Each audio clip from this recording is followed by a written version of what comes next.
इसमें दूसरी काम की बात, हमें सिर्फ कितने वोल्ट दिए, V naught sine omega t, ये भी लगा दें, इक्वल टू में भी लगा दें। तो सभी लोग ध्यान से कुछ कुछ बातें एकदम साफ साफ सेट एकदम सुन लें। रजिस्टर पे कितने वोल्ट है उसको लिखते हैं वी आर, तो कैपेसिटर कितने वोल्टों से क्या लिखेगी, डीसी। और इंडक्टर पे कितने वोल्ट है वो कैसे लिखे जाते हैं, वी एल। उल्टा लिख दिया, मतलब यहाँ पे आना चाहिए एल, यहाँ पे आएगा सी और यहाँ पे आएगा आर। ठीक है, तो अपने पास में ये काम की चीजें, तो मैं ये छोटी मोटी चीजें भी अगर आ जाती तो बहुत बढ़िया। ये एल और ये वाला आर। अभी बात सुनो, पहली बात ये कि अगर इस पे 20 वोल्ट है, इस पे 30 वोल्ट है, इस पे 40 वोल्ट है, 20 30 40, तो नेट कितने वोल्ट होंगे, कितने वोल्ट आएंगे नेट, 20 30 40 कितने नेट आएंगे, बता बता। टोटल वोल्ट क्या बैठेंगे, 90। ये गलत जवाब है, 90 नहीं निकलता है ऐसे, इसमें वोल्ट ऐसे काउंट नहीं होते। जब इसमें वोल्ट निकाले जाते हैं तो एक एक करके मैं बताता हूँ तुम लोगों को। मैं सबसे पहले तुम्हें पोटेंशियल निकाल के दिखाऊंगा, पोटेंशियल कैसे निकलता है, फिर मैं तुम्हें इम्पीडेंस बताऊंगा, जेड यानी कि इम्पीडेंस, इम्पीडेंस। उसके बाद मैं तुम्हें अगली चीज निकाल के दिखाऊंगा, दैट इज फेज डिफरेंस, यानी कि फाई, फेज डिफरेंस। ठीक है, और फाई की बात में तुम लोग काफी सारी चीजों को अपने आप समझ जाओगे। सभी लोग सबसे पहले वोल्ट देखें। अगर मुझे यहाँ पे वोल्ट निकालना है तो वोल्ट निकालने का फॉर्मूला होता है अंडर रूट रजिस्टर के वोल्ट यानी कि वी आर का स्क्वायर, और प्लस में इंडक्टर माइनस कैपेसिटर का स्क्वायर, वी एल माइनस की वीसी का स्क्वायर। पहली बात तो इसमें ऐसे निकलते हैं वोल्ट, पहले ये सेट रखें। जैसे रजिस्टर निकलता है वैसे वोल्ट भी ऐसे निकलेंगे। वोल्ट को भी सीधे नहीं जोड़ेगा, एलसी या सर्किट में वोल्ट निकालने के लिए ये अंडर रूट वाला सिस्टम है जो आगे चलाया जाता है। अच्छा, इसमें अगली काम की चीज, b इज इक्वल टू में अंडर द रूट ऑफ, चलो एक बात बता, b इक्वल टू क्या होता है, आई आर। तो मैंने लिखा है यहाँ पे v इक्वल टू में आई जेड। सीरीज में एक चीज सेम पाई जाती है, उसका नाम है करंट। तो यहाँ पे कितना करंट यहाँ, उतना करंट यहाँ, उतना करंट यहाँ, करंट सेम है सब। अच्छा भाई, वी आर कैसे खुलेगा, आई इंटू में आर का square, V equal to I R. शायद तो अपने आप से बात को भी समझ जाओगे, वी एल कैसे खुलेगा। अगर वी आर को आई आर कहते हैं तो वी एल को क्या बोलेंगे, आई इंटू में एक्सएल, एक्स रेजिस्टेंस है, ये वाला खुल जाएगा आई इंटू में एक्सएल। और ये वाला कैसे खुलेगा, आई इंटू में एक्स का होल स्क्वायर। अच्छा, इसमें कुछ काम किया और सुने ध्यान से, I Z is equal to में अंडर द रूट ऑफ, इसमें और इसमें से दोनों में से क्या कॉमन है, जैसे यहाँ से आई स्क्वायर कॉमन है तो यहाँ पे आ जाएगा ब्रैकेट में आर स्क्वायर प्लस, और इसमें आ जाएगा एक्सएल माइनस के एक्स का होल स्क्वायर, दोनों में कॉमन। अच्छा, स्क्वायर पे रूट आई को बाहर निकाल देगा तो कुल मिला के I Z is equal to में I under the root of R square plus XL minus के एक्स का स्क्वायर। एक चीज घट रही है इसमें, आई से आई, तो जेड का फॉर्मूला क्या बन जाएगा, under root R square plus XL minus के एक्स का होल स्क्वायर। लोगों को ये समझ में आया क्या निकल के आया, जेड का फॉर्मूला मैंने ड्राइव किया पहली बार, उसमें लिखा था मैंने बस अब तक। काम की बात ये कि पोटेंशियल जुड़ता नहीं है, सीधे सीधे नहीं जुड़ेगा। पोटेंशियल निकालने का तरीका ये है, और जब पोटेंशियल को देखते हैं तो वहीं से जेड निकलता है। जेड क्या चीज है, इंपेडेंस। इंपेडेंस का मतलब क्या है, रेजिस्टेंस ऑफ द सर्किट। तो जो इंडक्टर कैपेसिटर रेजिस्टर वाला सर्किट है उसका टोटल जो रेजिस्टेंस है उसको इंपेडेंस कहते हैं। तो जेड यानी कि इंपेडेंस, ठीक है, ये कहने को इंपेडेंस है, इंपेडेंस ठीक है जैसा भी है, लेकिन अपनी बुद्धि में इस बात को समझाएं, it is nothing but resistance ही है, रुकावट ही है, टोटल रेजिस्टेंस। लेकिन जब एलसीआर सर्किट की बात चलती है उसका नाम पलट के इंपेडेंस कह दिया गया, और बुरी आदत पड़ गई है ई के बाद एल लगाने की, ठीक है। इसमें अगली काम की चीज, किसी को इस फॉर्मूले से आपत्ति नहीं है ना, उससे ऊपर आपत्ति हो तो चलेगा, नीचे आपत्ति नहीं होनी चाहिए कि R square L XL minus X का स्क्वायर। चलो भाई, अगली काम के सभी लोग मुझे बता दें, एक्सएल कैसे खुलता है, ओमेगा एल, और एक्स सी कैसे खुलता है, 1/ओमेगा सी। अच्छा, ओमेगा भी खुलता है इसमें 2 पाई एफ एल में, और ये कैसे खुल जाता है, 1/2 पाई एफ सी में, ये पुरानी काम की चीज है तो इसमें किसी को आपत्ति नहीं होनी चाहिए, ठीक है। इसमें अगला पॉइंट सुनिए, इसमें जो अगला ठीक ठाक सा पॉइंट है वो ये है कि अगर हमसे को बोले कि सब टेन फाई निकालना है, tan phi phasor diagram, phase difference, तो टेन फाई कैसे निकलेगा, फॉर्मूला किसी को याद हो तो बता दो, एक्सएल माइनस एक्सी अपॉन में आर, वो निकलेगा एक्सएल माइनस के एक्सी अपॉन में आर। अच्छा, इसमें दो मेन केस बनते हैं, अगर एक्सएल आगे होगा तब अलग, एक्सी आगे होगा तो अलग, उसमें किसी को कोई दिक्कत नहीं होनी चाहिए। देखिए मैं तो बात बताता हूँ, मैं वापस इसको खोल के लिख दे रहा हूँ, मतलब बस इतना लिख रहा हूँ, चलो फाइव इक्वल्स टू में टेन, बस मोड लगा लेना एक्सएल माइनस के एक्सी और अपॉन में आर, क्योंकि ये बात बस तुम्हें इतना बताना चाहते हैं, किसी में से किसी को घटा दो पर फेज डिफरेंस आ जाएगा उससे निकल के, और इसी खेल को थोड़ा सा एलेबोरेट किया जाए, अगर इसको हल्का फुल्का भी खोल दें तो एक बहुत स्पष्ट बात इसमें समझ में आती है, और वो बात ये है कि इसमें दो मेन केस है। पहला केस, अगर एक्सएल की वैल्यू ग्रेटर होगी एक्सी में, अच्छा मैं तुम्हें ये बताता हूँ कि मैं करवा क्या रहा हूँ, कोई तुमसे अगर ये पूछ बैठे कि एलसीआर सर्किट पढ़ा है, हाँ जी, क्या पढ़ा उसमें, उसको क्या जवाब देंगे, जवाब क्या देंगे वो सुने, उसको जवाब ये देंगे पूरा डायग्राम बनाए यहां से लेके नीचे तक लिखते चले जाएंगे, ये है एलसीआर।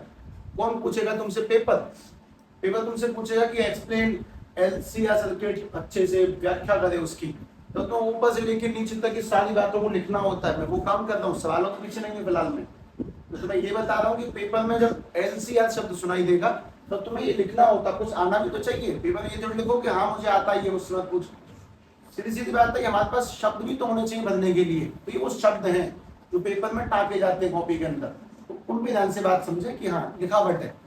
अगली चीज, अगर एक्सेल ज्यादा है तो कौन ज्यादा कुल मिला के, इंडक्टर ज्यादा है, अगर इंडक्टर ज्यादा है तो करंट पीछे चलेगा कि आगे, करंट इंडक्टर में, इंडक्टर अपोज करता है ना, कैपेसिटर सपोर्ट करता है, तो इंडक्टर के केस में करंट कहां चलेगा, पीछे, और वोल्ट कहां चलेंगे, आगे, जबकि कैपेसिटर में, अच्छा इसमें लिख देता हूं, इंडक्टर केस में करंट लैग बिहाइंड, करंट पीछे चलता है, ये सब हम लोग जानते हैं, और वोल्ट आगे चलते हैं, वोल्ट फॉरवर्ड हो जाते हैं, आगे हो जाते हैं, कुछ ऐसा। जबकि कैपेसिटर के केस में, कैपेसिटर में आगे कौन चलता है, करंट, कैपेसिटर धक्का देके करंट को आगे बढ़ाता है, कुछ ऐसा बोल रहा हूं मैं, तो कैपेसिटर में करंट फॉरवर्ड होता है, करंट फॉरवर्ड, जबकि वोल्ट क्या करेंगे, leg behind, voltage leg behind, वो वोल्ट पीछे रह जाते हैं। अब इसी बात से अपने पास में आता है एक डायग्राम, वो डायग्राम सब लोग ध्यान से देखो, अगर डायग्राम बनाया जाएगा तो मैं डायग्राम बनाने वाला हूं वोल्ट का, तो एक काम की चीज, इंडक्टर केस में वोल्ट पीछे है कि आगे, सब वोल्ट का ही क्यों बन रहा है, क्योंकि वोल्ट ही तो मेन चीज है, जब वोल्ट देते हैं तभी तो करंट दौड़ेगा, तो इसलिए वोल्ट का ग्राफ बना रहा हूं। इंडक्टर केस में आगे कौन होता है, वोल्ट, तो इसीलिए ये वाला ग्राफ ऊपर बनेगा, और जितने कदम है ऊपर उसको हम लोग क्या बोलते हैं, पाई, दैट इज फेज डिफरेंस। जबकि कैपेसिटर केस में वाला डायग्राम कहां पे बनेगा, कैपेसिटर में वोल्टेज पीछे है, वोल्ट पीछे रह जाते हैं, तो ये नीचे जो बनेगा दैट इज कॉल्ड फाई। मतलब ये बहुत सिंपल सवाल ये कि एलसीआर सर्किट में अगर एक्सएल ग्रेटर देन एक्सी है तो वोल्टेज +5 में रहेंगे, और अगर कैपेसिटेंस ज्यादा है तो वोल्टेज -5 में निकल के आता है। पहले इतना टोटली सेट करें तरीके से, ये तुम्हारा पुराना सिस्टम है, इसमें बस एक नई चीज ऐड हुई है, इसकी डेरिवेशन, और कुछ खास नहीं करा।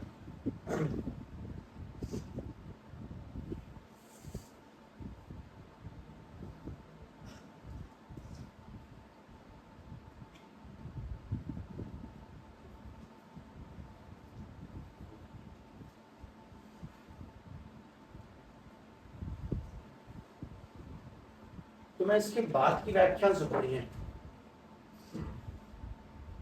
वो समझे,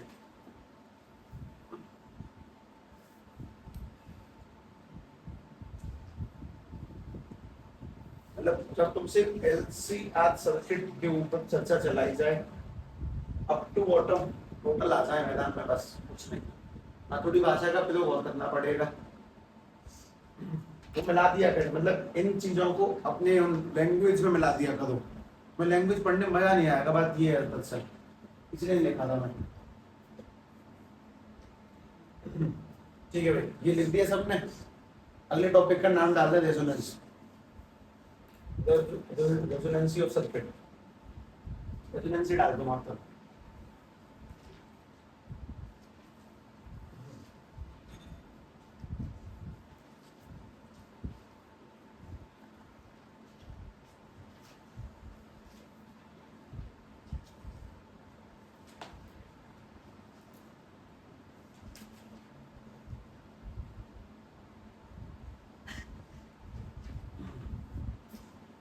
ठीक है भाई, सुनिए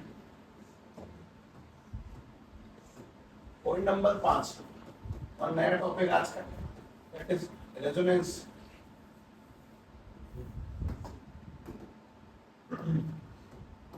लंबा डिस्कशन है इसमें, क्या क्या सुनना पहले वो समझ ले। पहले समझना कि रेजोनेंस किसे कहते हैं, उसके बाद में तुम लोग एक नई चीज जानोगे, दैट इज रेजोनेंट फ्रीक्वेंसी का फॉर्मूला ड्राइव करना होगा। और उसके बाद में कुछ इसमें काम के ग्राफ भी हैं, ठीक है, ये कुछ ग्राफ भी हैं वो समझ लें। और ग्राफ के साथ साथ मोस्ट इम्पोर्टेंट है इसकी अंडरस्टैंडिंग क्या है क्या चीज, इसको अप्लाई कब करते हैं, किस जगह पे काम आता है। Understanding in the sense application, आखिर ये है कौन सी कहानी वो सुनिए। सबसे पहली बात, रेजोनेंसी वो फिनोमेना है जब कोई भी सर्किट, जैसे कि मैं तुम्हें बहुत मोटी मोटी बात ये कहता हूँ कि पहले आप ध्यान से देख लें, ये एकदम निखालस लिखते वक्त चले जाना, पहले ध्यान से बात समझ लो कि थोड़ा सा डरावना टॉपिक है समझाने के लिहाज से। लिखावट कुछ खास नहीं है, डेरिवेशन खतरनाक से नहीं है, समझाने की थोड़ी सी डीप बातें होती है इसके अंदर। हाँ भाई, सवालों के जवाब चाहिए, कुछ नहीं। पहली बात, अगर हमारे पास में रजिस्टर की वैल्यू है 2 ओम, कैपेसिटर है 3 और अगला है 4, 2 3 4, नेट रेजिस्टेंस क्या निकल के आएगा? इसकी 2 है, इसकी 3 है, इसकी 4 है, नेट रेजिस्टेंस क्या निकलेगा? वो जुड़ेगा तो नहीं, 2 3 5 4 9 तो नहीं बनेगा, वो नेट कैसे निकलेगा? अगर ये 2 है, ये 3 है और ये वाला 4 है, तो उसका नेट कैसे निकलता है? z equal to under root में 2 का स्क्वायर 4 प्लस 4 में 3 का है तो 1 का स्क्वायर 1, यानी आंसर निकल के आएगा रूट 5। और 5 का रूट कितना होता है? 2.4 का कितना होता है? 2, तो 5 का रूट नहीं पता क्या? 2.2 लगा देता हूँ, ठीक है। तो ध्यान से बात सुनो, 2.2 बात है, इसका नेट आंसर निकल के आएगा 2.2। मैं तो वापस एक बात बोलता हूँ, मैं 2 नहीं बदल रहा, मैं तुमसे कहता हूँ कि अगर 3 की जगह पे यार 8 हो जाए, आंसर कम आएगा कि ज्यादा? ये सवाल है। तो वापस से आंसर निकालता हूँ, z इक्वल टू में 2 का स्क्वायर 4, उसके बाद में 8 में से 4 गए तो 4 का स्क्वायर 16। अब आंसर आएगा निकल के रूट 20।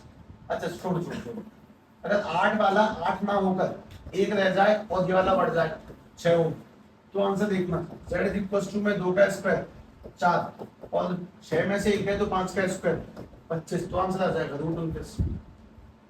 तो मैं क्या कह रहा हूँ वो सुनो, अगर ये घट जाए और ये बढ़ जाए तो भी आंसर ज्यादा आएगा। इन दोनों में से अगर दोनों वैल्यू में एक आदमी बढ़ रहा है और एक आदमी घट रहा है तो भी इनका आंसर ज्यादा ही आएगा। तो इस बात को कैसे भी समझ सकते हो। फॉर एग्जाम्पल, अगर तुम्हें और ध्यान से आंसर समझना है ये समझे, जैसे कि अगर मैं तुमसे कहता हूँ कि ये वाली वैल्यू 10 है और ये वाली वैल्यू 100 है, तो इनको घटा के क्या आएगा?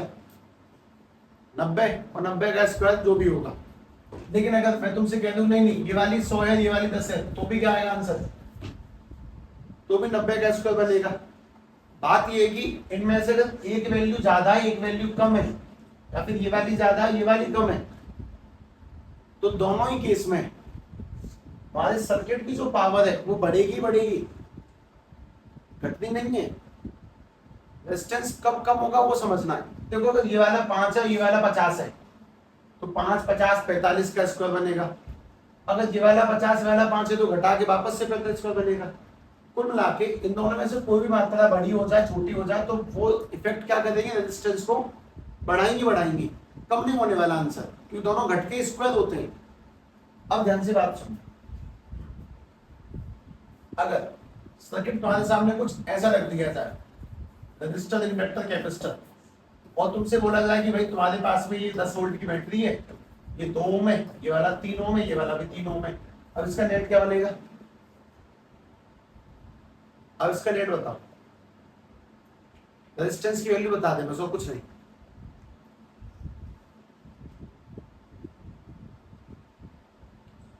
क्या बना आंसर? 2, है ना। तो z इज इक्वल टू में अंडर द रूट ऑफ 2 का स्क्वायर 4 और 3 माइनस 3 0 का स्क्वायर आ जाएगा 4, 4 का रूट 2। अगर इनमें एक भी आदमी, मान लो ये 3 की जगह 4 भी हो जाए, 4 भी हो जाए गलती से, तो भी z इज इक्वल टू में 2 का स्क्वायर 4 और 4 में से 3 गए तो 1, यानी आंसर आएगा रूट 5। अब भी आंसर 2 से ज्यादा हो जाएगा। मैं बस एक सवाल ये पूछ रहा हूँ कि z की सबसे छोटी वैल्यू कब आ सकती है? इंपेडेंस की सबसे छोटी वैल्यू कब आएगी, बस ये बताओ। जब एक्सएल एक्सी को काटेगा, जब एक्सएल एक्सी बराबर हो जाएंगे तब। अगर इनमें से एक भी आदमी बारीक सा भी बड़ा हो गया, 3 की जगह एक तो 3 है, 3.1 है, वो भी आने वाला आंसर जो भी होगा वो 2 से तो ऊपर ही होगा। बात यह है कि हमारे सर्किट का जो रेजिस्टेंस है वो मिनिमम कब होगा? हमारा सर्किट सबसे लो रेजिस्टेंस कब शो करेगा? जब एक्सएल और एक्सी एक दूसरे काटे यानी कि बराबर हो जाएं। और जब सबसे कम रेजिस्टेंस होगा उस वाले केस में करंट की मात्रा सबसे ज्यादा होगी। बहुत सीधी सीधी बात है, समझना। लिख के पूछता हूं, देखो सबसे पहली बात ये बताएं कि सर्किट का रेजिस्टेंस कौन से केस में मिनिमम होगा, ये बताओ पहले। रेजिस्टेंस कौन से केस में मिनिमम होगा? अगर हम फॉर्मूले से पहचानो, चलो बात की बात है। जिस दिन एक्सएल किसके बराबर हो जाएगा? एक्सी के। जिस दिन एक्सएल एक्सी के इक्वल होगा उस दिन फॉर्मूले में जब हम इसको अप्लाई करेंगे तो R square plus XL minus के एक्सी का स्क्वायर करने पर ये क्या हो जाएगा? 0। और 0 होते हमारे जेड का आंसर इक्वल टू क्या बचेगा? Only R. सबसे लो रेजिस्टेंस तब होगा जब एक्सएल एक्सी को काट देगा। अगर 4 और 3 भी हो गया तो भी आंसर रूट 5 बैठता है। सबसे कम वैल्यू कब आनी है? जब एक्सएल एक्सी को उड़ा दे। अच्छा, जब एक्सएल एक्सी को काट देगा तब जेड आएगा मिनिमम, सबसे लो रेजिस्टेंस आएगा। और तुम लोगों ने बहुत पुरानी बात पढ़ी होगी, रेजिस्टेंस कब आता है तब करंट कैसा हो जाता है? मैक्सिमम। तो जब जेड मिनिमम होगा तब करंट हो जाएगा मैक्सिमम। अच्छा भाई, उसी में एक बात और ऐड कर लेंगे। जब एक्सएल एक्सी को काट देगा, इसका रेजिस्टेंस भी 3 बन जाए, इसका रेजिस्टेंस भी अगर 3 बन जाए, उस केस में इसने इसको काट दिया तो इस सर्किट में ओनली कौन दिखेगा काम करता हुआ? रजिस्टर। और उस केस में इस सर्किट को एलसीआर नहीं बोला जाता, इसको बोलते हैं रजिस्टिव सर्किट। ये एलसीआर दिखता तो है बट इट बिहेव लाइक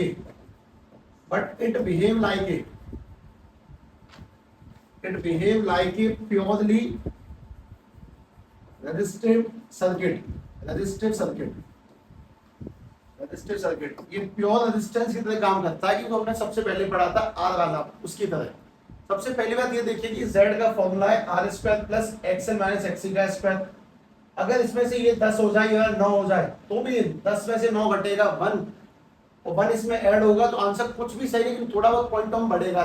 लेकिन अगर एक्सएल एक्सी को काट ही दे तो आंसर आर रह जाएगा, कुछ भी प्लस नहीं होगा। तो मिनिमम आंसर, मैक्सिमम करंट। और इस केस में हमारा सर्किट एलओसी कोड आने के बाद में ओनली आर में काम करेगा।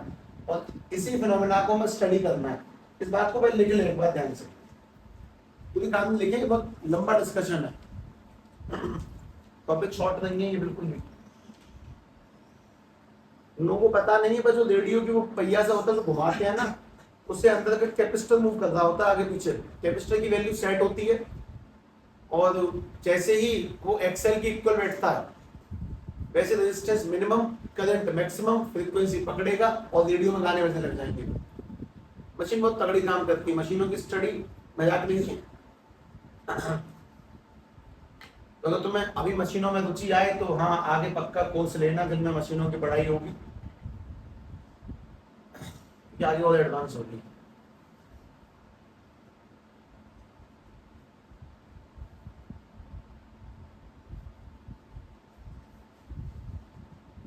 पहले बात समझे, हमारा सर्किट सबसे ज्यादा करंट कब देगा? जब उसका रेजिस्टेंस लोवेस्ट होगा। और रेजिस्टेंस लोवेस्ट कब हो सकता है? बस एक ही केस में हो सकता है, जब एक्सएल एक्सी काटते हैं।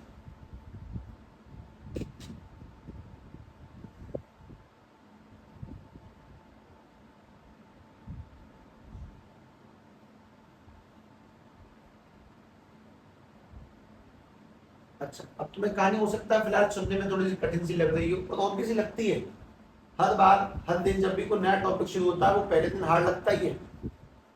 एलसीआर स्टार्ट हुआ, एलसी थोड़ा सा अजीब लगा, लेकिन होने वाले सवालों ने उसको आसान बनाया। सेम टू सेम इसके साथ होगा। ये डे 1 में तो अजीब ही साउंड करेगा, लेकिन उसके बाद बिल्कुल सेट जाता है बुद्धि के अंदर आर पार।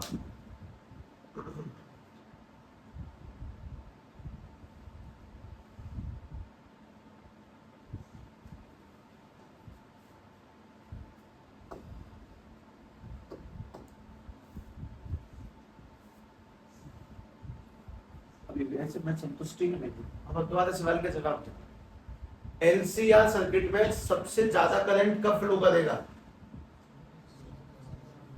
जब एक्सएल एक्सी बराबर हो जाएंगे, तब आर कैसा हो जाएगा? मिनिमम। तब सबसे ज्यादा करंट जाता है। बाकी किसी भी केस में अगर एक्सएल बड़ा है या फिर एक्सी बड़ा है, किसी भी केस में करंट कैसा होगा? उसमें कम ही होगा। सबसे ज्यादा करंट उसमें एक ही अवस्था में जा सकता है, जब एक्सएल और एक्सी एक दूसरे को काट दें। बस वही सिंगल कंडीशन है, और उसी सिंगल कंडीशन को हम लोग बोलते हैं रेजोनेंस। ठीक है, लिखिए इस जगह पर।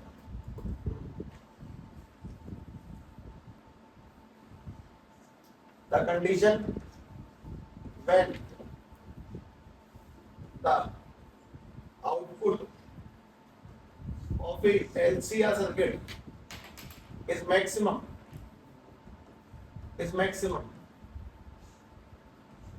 is called resonance। इस कंडीशन में LCR सर्किट का जो आउटपुट है वो मैक्सिमम पहुंच जाता है, उसी कंडीशन को अपन रेजोनेंस कहते हैं। सबसे पहली चीज तो ये रेजोनेंस, यानी कि वो अवस्था जहां पे हमारा एल सी और आर में हाईएस्ट करंट पहुंचेगा। अच्छा, उसी में काम की ओर निकल के आ जाती है it is only possible when, ठीक है, इसमें काम कर ओनली पॉसिबल व्हेन, बस एक ही अवस्था में पॉसिबल है, only possible when XL is equal to में किसके हो जाएगा? एक्सी के। बस तभी पॉसिबल है, क्योंकि उसी कंडीशन में Z इक्वल टू में क्या बचा रह जाता है? ओनली R बचा रह जाएगा, उसमें सिर्फ रजिस्टर काम करेगा और Z हो जाएगा मिनिमम। और इसी केस में करंट कैसा निकलता है? I निकलता है मैक्सिमम। R कम होगा तो करंट मैक्सिमम निकलेगा। That condition is resonance. Z equal to R दिखती पहचान लेना, कभी भी दिख जाए Z इक्वल टू R, यानी कि रेजोनेंस की बात चल रही है, यानी एक्सएल ने एक्सयू काट दिया। अच्छा, इसमें दूसरी बात चल,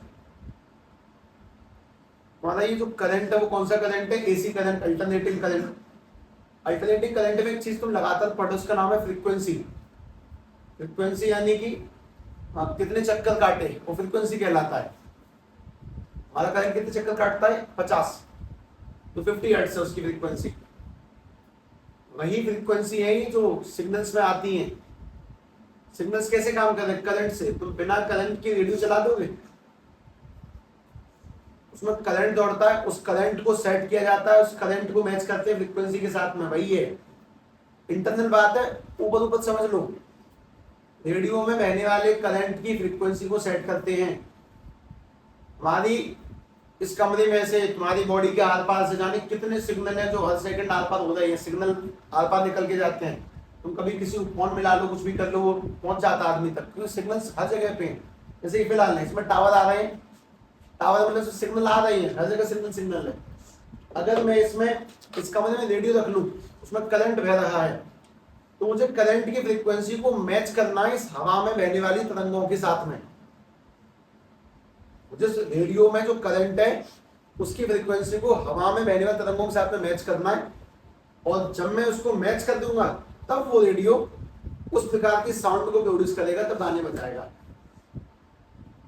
अभी कहानी बहुत कॉम्प्लिकेटेड है, अगर तुम्हें सही बताया जाए तो इसको बस ऊपर ऊपर सुन रहे हो, एकदम से इसके अंदर उसके तुम उसको टोटल नहीं समझ सकते, बस कहानी कुछ तो समझ सकते हो। हम रेडियो में करंट की फ्रीक्वेंसी सेट करते हैं जिससे कि वो बाहर की फ्रीक्वेंसी से मैच हो जाए जो किसी चैनल ने रिलीज करी है, और उसको सेट करने के लिए तुम्हें घुमाना होता है उसका नोट। तुम वीडियो में एक चीज करते हो, जो बोला पहिया से घुमाया जाता, पहिया सा, उस पहिए से रजिस्टर नहीं बदल सकता, इंडक्टर नहीं बदल सकता, उससे कैपेसिटर, कैपेसिटर दो प्लेट होती हैं, पहिए घूमने से वो प्लेट पास या फिर दूर लगातार चलती चली जाएंगी पहिए के घूमने से, और जब पहिए घूमने से वो पास होती है या फिर दूर चली जाती हैं तो उससे उसकी फ्रीक्वेंसी सेट होती है, करंट सेट होता है उससे। भाई कैपेसिटर है, कैपेसिटेंस पास जाएगा दूर जाएगा तो उसमें करंट की फ्रीक्वेंसी बदलेगी सर्किट के अंदर, और जो करंट की फ्रीक्वेंसी बाहर के किसी सिग्नल को पकड़ लेती है आवाज आती है। तो थोड़ा सा मतलब हो गया, कहानी खराब हो गई, कंडीशन बहुत ज्यादा कॉम्प्लिकेटेड हो चुकी है। इसीलिए कुछ मोटी मोटी बातों को पहले समझें कि जिस कंडीशन पर करंट मैक्सिमम होता है, जिस जगह पर इंडक्टर कैपेसिटर को काट देता है, उस समय सर्किट में बहने वाला जो करंट है, उस करंट की फ्रीक्वेंसी है, उस फ्रीक्वेंसी को हम लोग बोलते हैं resonant frequency. That is called resonant frequency. सबसे पहली बात ध्यान से बात सुने, what is resonant frequency? The frequency of current, the frequency of current, frequency of current, current उस समय पे कितनी फ्रीक्वेंसी से बह रहा था, when XL is equals to XC is called resonant frequency। अलग अलग जगहों पे उसकी अलग अलग फ्रीक्वेंसी होती है। करंट कभी 50, 55, 60, 100, 72, 85 किसी से भी बह सकता है, डिपेंड करेगा कि कैपेसिटेंस की वैल्यू कितनी थी, इंडक्टर की वैल्यू कितनी थी। लेकिन पूरी बात सुनो, जिस वक्त इंडक्टर कैपेसिटर को काट देगा उस वक्त बहने वाली करंट की फ्रीक्वेंसी को रेजोनेंट फ्रीक्वेंसी कहते हैं। जिस वक्त काट देगा, सिर्फ एक कंडीशन की बात चल रही है, जिस वक्त वो उसको काट देगा उस वक्त ये फ्रीक्वेंसी, बाकी अलग अलग होती है। तुम में से किसने रेडियो चलाया है? उसमें कुछ चैनल का नाम बताओ। क्या नहीं, फ्रीक्वेंसी में 98.FM, FM सुनिए। हाँ भाई, 98.3, 101, 97, 76 चैनलों को जब देखो तो लिखा आता है MHz, मेगा हर्ट्स, वो हर्ट्स फ्रीक्वेंसी को शो करता है। हम बस एक पर्टिकुलर वो पढ़ने जा रहे हैं जहां पे XL XC के इक्वल है। मैं बस एक चैनल ढूंढूंगा, हालांकि अलग अलग वैल्यू सेट करने पे अलग अलग फ्रीक्वेंसी मैच करती है और अलग अलग चैनलों की आवाज हम तक पहुंचती है। मैं बस तुम्हें रेजोनेंट फ्रीक्वेंसी पढ़ा रहा हूं, मात्र एक वो जब XL XC को काट देगा, वरना बहुत सारी है।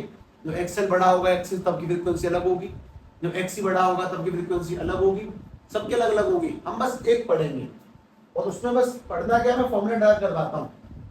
हाँ भाई, ये स्टार्टिंग यहाँ से होती है, XL is equal to XC।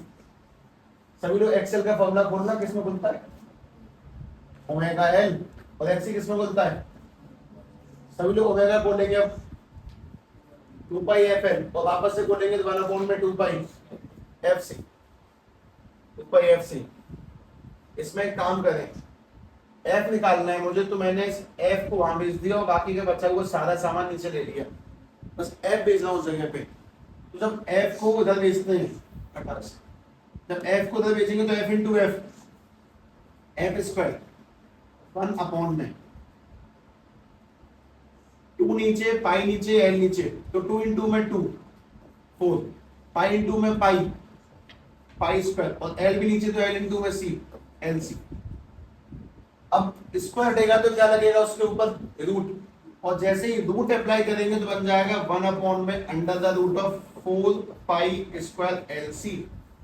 इसमें एक चीज है जिसका रूट हो सकता है, जैसे 1 अपॉन में तो ठीक है, 1 अपॉन में 4 का रूट और पाई स्क्वायर का, और अंडर रूट में क्या रह जाएगा? LC। ये रेजोनेंट फ्रीक्वेंसी का फॉर्मूला है, इसे रेजोनेंट फ्रीक्वेंसी। ये रेजोनेंट यानी कि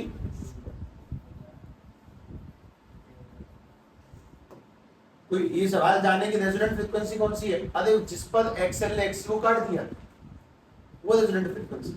इसका मतलब बताता हूं मैं।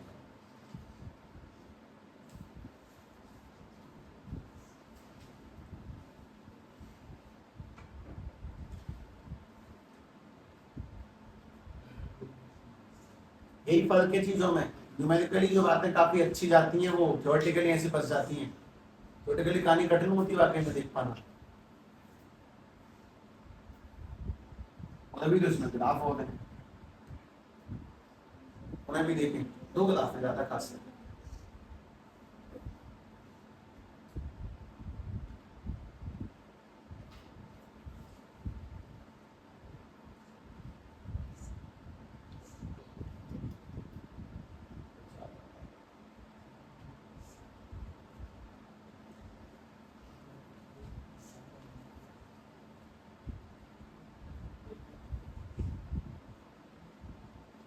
चलो सवाल के जवाब। रेजोनेंसी के टाइम पे क्या कम हो जाता है? रेजिस्टेंस क्या बढ़ जाता है? करंट। तो उसी से दो ग्राफ बनेंगे, एक रेजिस्टेंस को लेकर और एक करंट को लेकर। ठीक है, रेजोनेंसी के टाइम पर एक चीज बढ़ेगी एक चीज घटेगी, तो वहां से दो ग्राफ क्रिएट होते, दोनों ग्राफ देखें। ठीक है, ग्राफ नंबर 1 सुने। ऐसे 3 है भी, इसके बाद देखना है एक लेकिन। ग्राफ 1 होगा Z वर्सेस फ्रीक्वेंसी का और मतलब इम्पीडेंस का, और दूसरा जो ग्राफ होगा that is I versus frequency का। तो ऐसे करके सभी लोग लाइन खींचे दो, x एक्सिस y एक्सिस, इधर भी खींची दे x एक्सिस y एक्सिस। यहाँ पे लगा दे I वर्सेस f और यहाँ लगा दे Z वर्सेस f। उसमें काम की चीजें सुनते चले जाएं। इसमें काम की चीजें, Z की वैल्यू मिनिमम और करंट की वैल्यू मैक्सिमम, इसीलिए जो Z वाला ग्राफ है वो U बनेगा एक से, और ये वाला ग्राफ बनेगा उल्टा ही। अच्छा ध्यान से देखना, ये वाला कौन सा पॉइंट है? ये वाला कौन सा पॉइंट है? यहाँ पे Z कैसा है? मिनिमम लोएस्ट पॉइंट है। Z सबसे कम जा चुका है, रेजिस्टेंस सबसे कम हो चुका है। और ये वाला कौन सा पॉइंट है? यहाँ पे I कैसा पहुंच चुका है? मैक्सिमम। तो अगर Z नीचे होगा तो करंट ऊपर होगा, उसे ड्रॉ करें तरीके से सिस्टमैटिकली।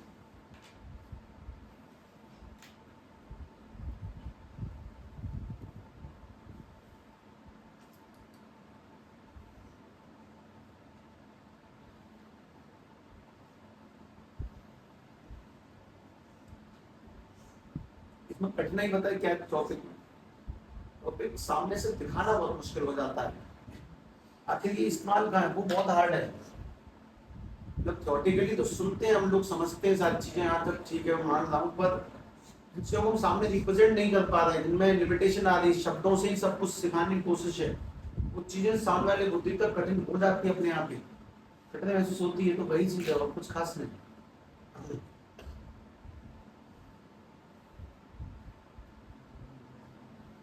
बताओ वाला 200 साल पहले बना दिया, 150 साल पहले लोगों ने डिस्कवरी करके। हम आज एआई के जमाने में भी ये पढ़ रहे वीडियो, उसको समझने में पीढ़ी को दिक्कत आती है। Then just think about that scientist, what the level they are। हम पढ़ी पढ़ाई चीजों को पढ़ने में समस्या महसूस करते हैं, उन्होंने बनाई है, मतलब सेटअप दिया है कि सर ये काम ऐसे करेगा। तो सोचा कैसे होगा पहले, क्या किस विचार सोचा, किससे मनमानी होगी उसके, उस पर वो काम नहीं था। थोड़ा कल्पना करो, कुछ समझ में आ गया। हाँ कुछ मैं ध्यान में इज्जत करता हूँ साइंटिस्टों की, ऐसे आएगा तभी आएगा जब तुम चीजों की लेवल को सही से जानोगे तब जाके। ठीक है, इसमें अगली काम की बात समझे।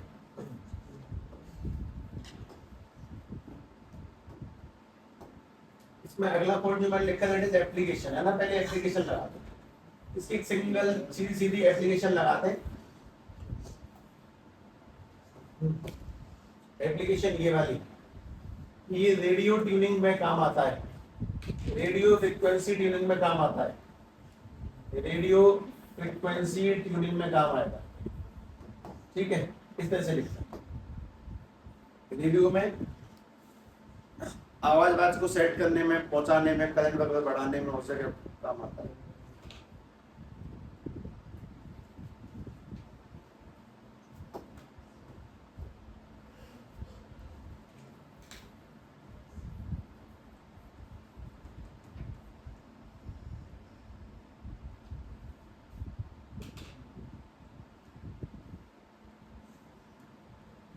हाँ भाई, ग्राफ भी सुन लें। एक और ग्राफ आता है सी के अंदर, दैट इज वेरी इंपॉर्टेंट। ठीक है, ध्यान से बनाना उसको। ठीक है, पहले ग्राफ बनाए, इसके अगल बगल आजू बाजू में क्या आएगा वो सब बात की बात है। ध्यान से बात सुनिए। क्या हमारे एलसीआर सर्किट में एक्सएल एक्सी के इक्वल नहीं है तो करंट नहीं बहेगा, पर कम बहेगा। सबसे ज्यादा कब बहेगा जब एक्सएल एक्सी को काट देगा, करंट तो हमेशा बहता है उसके अंदर। तो मैं तुम्हारे सामने मैं सही रखने जा रहा हूँ, मैं करंट की बातें करूंगा। तब करंट तो उसमें हर कंडीशन फ्लो करेगा, ये भी उसी में जाने वाला है। एलसीआर में बहने वाला करंट है, ये एलसीआर बहने वाला करंट है, ये एलसीआर बहने वाला करंट है। क्योंकि हमारे उस सर्किट में मैक्सिमम करंट बस इतना बह सकता है, ये उसकी मैक्सिमम वैल्यू है। तो मुझे बस इतना बता दो कि जब ये उसकी करंट की मैक्सिमम वैल्यू है तो कौन सा पॉइंट रहा होगा, ये आई मैक्स है। देखो पहले इन सभी लाइनों का मतलब समझो। तो जो सर्किट है इसमें इंडक्टर, कैपेसिटर, रेजिस्टर तीनों बातें लगी हुई हैं। उसमें करंट बहता है, चाहे वो एक्सएल एक्सी के इक्वल हो, चाहे ना हो, चाहे कम हो, चाहे ज्यादा हो, करंट बहेगा। ये किसी कंडीशन 1 में बहने वाला करंट, कंडीशन 2 में बहने वाला करंट, ये कभी और बहने वाला करंट। लेकिन जो उसमें सबसे ज्यादा करंट बहता है वो कौन सी कंडीशन है, दैट कंडीशन जहां पे करंट मैक्सिमम हो जाएगा, दैट इज कॉल्ड रेजोनेंस। उसी कंडीशन को रेजोनेंस कहते हैं, जहां पे ग्राफ सबसे ऊपर टच करेगा, कि सब इससे ऊपर नहीं जा सकता। ठीक है, ध्यान से लिख दें इसे। करंट तो हमेशा बहता है उसमें, ये जो सारी की सारी नीचे की 3 लाइन है, पीली वाली लाइन है, वो उसमें बहने वाला करंट है।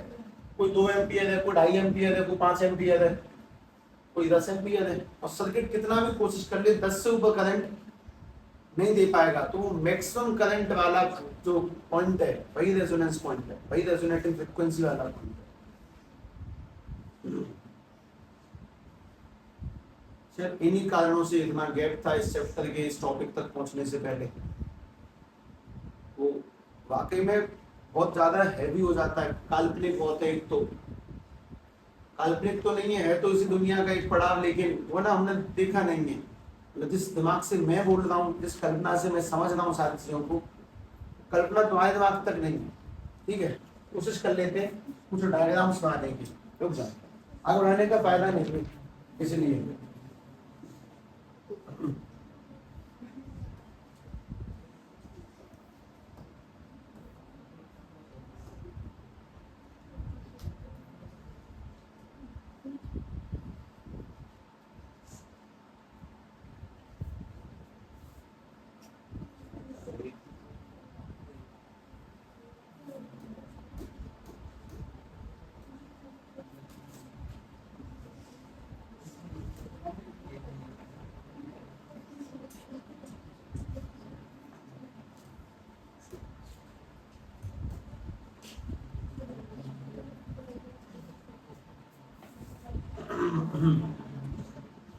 टॉपिक में दम अभी व्याख्यात नहीं हुई है, तो बस ऊपर से देख लिया। एलसीआर इन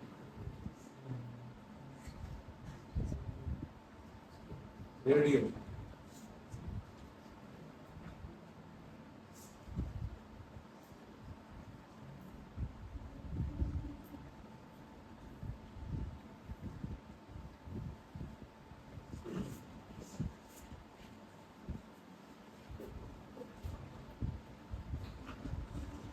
इसका बैटरी डायग्राम आरएलसी भी ठीक ठाक है।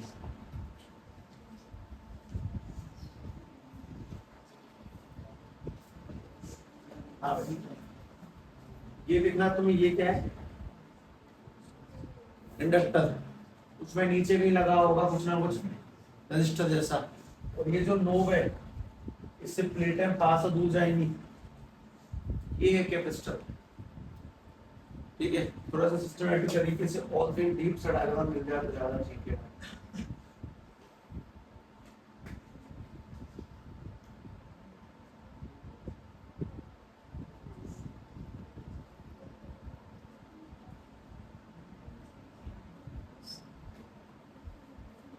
LC oscillation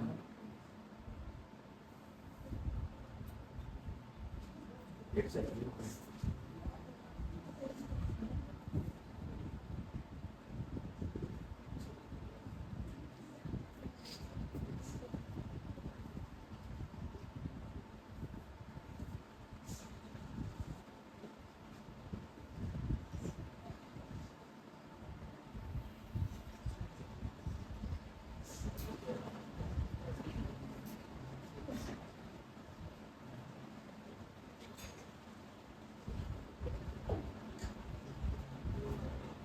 इमेजेस भी नहीं होंगे यहाँ तक है ऑब्वियसली।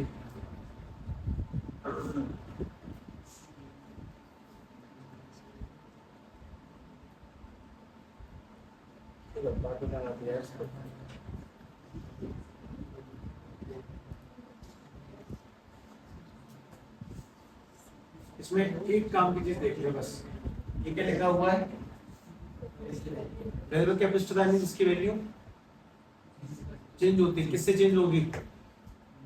उसके आगे जो पहिया ऐसा दिखेगा, ऐसा ही होता है वो पहिया सेट करने वाला, इससे कैपेसिटर की वैल्यू बढ़ती है, बदलती है। तो उसमें लगा है एंटीना, वोल्ट वोल्ट चीजों को मॉडिफाई करने का तरीका है, पर बेसिक प्रिंसिपल है।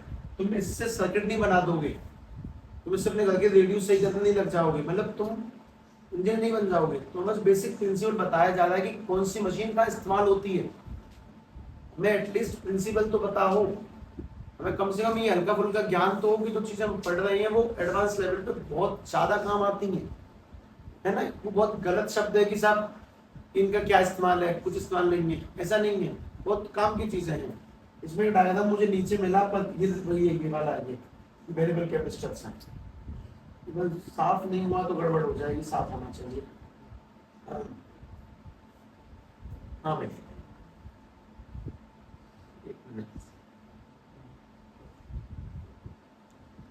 ये देखो मीडियम वेव ट्रांसमीटर, मतलब कुछ भी रिलीज हो रही है, इसमें दो सिंपली नंबर 40 और दूसरी, मतलब मान लो कि कोई दो लैंग्वेजेस है, दो ऑडियो है, वो प्ले हो रही है, तो उनको इसमें ये वाली कौन सी कॉइल है, ये वाली ये क्या चीज, ये वाली ये इंडक्टर है, ये जो वेरिएक्टर लिखा है कौन है, वेरिएबल कैपेसिटर। मिला दिया दोनों शब्दों को, वेरिएक्टर यानी कि वेरिएबल कैपेसिटर, मिला के वेरिएक्टर बोलते हैं उसको।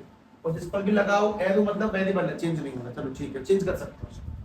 इसमें ये क्या लगे हुए हैं, ईयरफोन्स। तुम आगे जाके एक चीज पढ़ोगे, उसका नाम है डायोड नाम का डिटेक्टर, आगे जाके पढ़ेंगे अपन लोग। और ये ऊपर क्या लगा हुआ है, एंटीना। तो कहना है कुछ ना कुछ तो मशीनों में ऐसा होगा जो हम लोग इंडक्टर कैपेसिटर एंटीना वगैरह लगा लो, सेट कर दो, ईयरफोन से गाने सुनते हैं,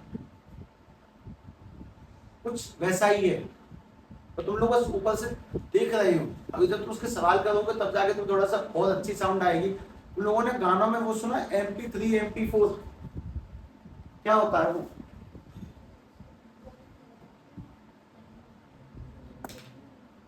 जान सब सुना सबने, MP3 सॉन्ग है ना, चंद का सॉन्ग्स MP3 और MP4 क्या चीज, कोई बता सकता है कैसे ऑडियो वाला MP3 और MP4 में क्या फर्क है?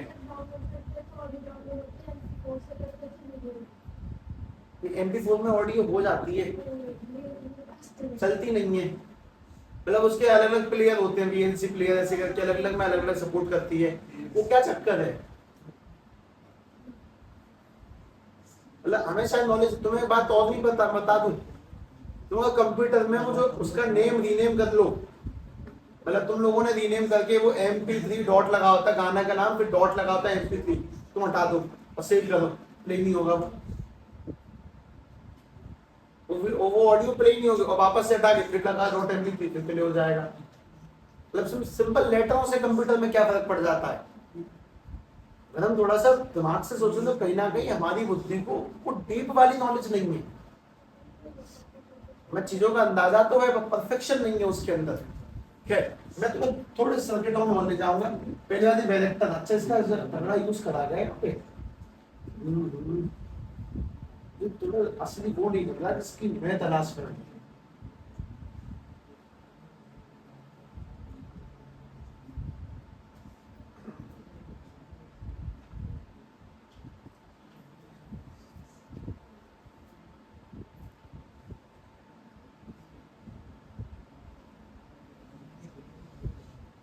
ये तो तलाश होगी, तो इसका मतलब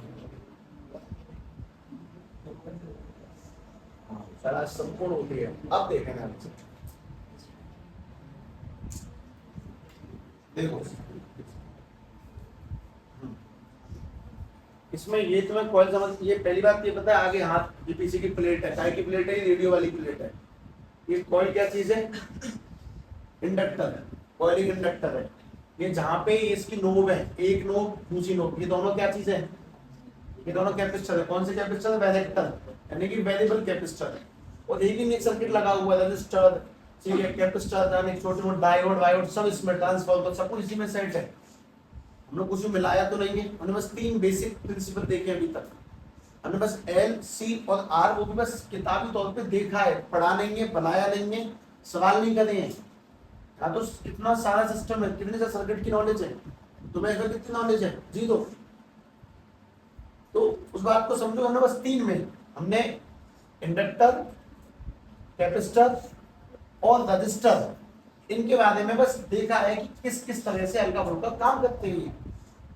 ना मशीन बनाई है, ना मशीन के बारे में कुछ सीखा है, बस किताबी हिस्से पे पन्ने में लिख लिया। वो लिखावट आसान ही है एज कम्पेयर टू उसकी डिटेल नॉलेज के लिए। मतलब कंपेयर करके देखो इसकी पढ़ाई और इस पढ़ाई में जमीन आसमान का अंतर। तो तुम्हें बस इतना ध्यान रखना है कि रेजोनेंसी किसे कहते हैं? जिस पॉइंट पर एक्सएल एक्सी के बराबर हो जाएगा, रेजिस्टेंस मिनिमम हो जाएगा, करंट मैक्सिमम हो जाएगा, और उस पॉइंट पर हमारा रेडियो हवा में बहते हुए सिग्नलों में से एक अच्छे सिग्नल को पकड़कर उसमें से बहने वाली आवाजों को हम तक पहुंचा देगा। उसको रेजोनेंसी कहा जाता है। और शायद इन्हीं चीजों से स्पीकर वगैरह का बिल्टअप भी किया जाता है, वही फिनोमेना रेजोनेंसी है। ठीक, उसमें बस एक ही पर्टिकुलर चीज पढ़ी है कि वो कौन सा ग्राफ ऊपर जाएगा, कौन सा ग्राफ किस जगह पर है, एक ही पढ़ा है बस। सारी रेजोनेंसी नहीं होती है, किसी किसी करंट, किसी सिग्नल कम भी आते हैं, कभी कभी सिग्नल बहुत ज्यादा भी आ जाते हैं। जो बहुत ज्यादा वो रेजोनेंस है, और जो कम आ रहे हैं तो वो रेजोनेंस कंडीशन नहीं है। वो कभी और जैसे किसी किसी रेडियो में कभी कभी धीमी धीमी आवाज आ रही है, साफ नहीं आ रही, मतलब वो पीक करंट पे नहीं दौड़ रहा है, वो हल्की फुल्की करंट को लेके चल रहा है। अब ज्यादा पकाने से चीजें खराब हो जाती हैं, ठीक है, इसीलिए नहीं, बिल्कुल नहीं करना। ठीक है, ध्यान से बात सुनो, मैं तुम्हें बताता हूँ तुम्हें इसमें क्या चीज और पढ़नी है। सभी को रेजोनेंसी के बाद में काम की बात पढ़नी है, that is quality factor.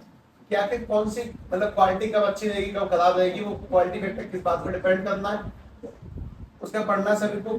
Power factor, ठीक है, और इस रेजोनेंसी को मैं वापस से एक बार सेट कर दूंगा। तो कुल मिला के बात ये कि मैं तुम्हारा ये चैप्टर का समाप्त कर दूंगा। बस 2 छोटे छोटे टॉपिक है, अगर हो जाए तो ठीक है। इसमें एक बात और लिखी है, वैसे तो एवरेज पावर भी लिखी होगी, एवरेज पावर उसे भी खत्म करेंगे, ठीक है। मोस्ट मोस्ट मोस्ट प्रोबेबली एक कल फिनिश होगा। बस इतना ध्यान से लिख के रिवाइज कर ले कि कितना पढ़ा, इस रूप में पढ़ा, आगे किस चक्कर में ना पढ़ो। चीजें कॉम्प्लिकेटेड है, ये बात मैं खुद कह रहा हूँ, तुम्हें परेशान होने की नीड नहीं है। मैं इस कहानी को फिनिश करता हूँ, ठीक है।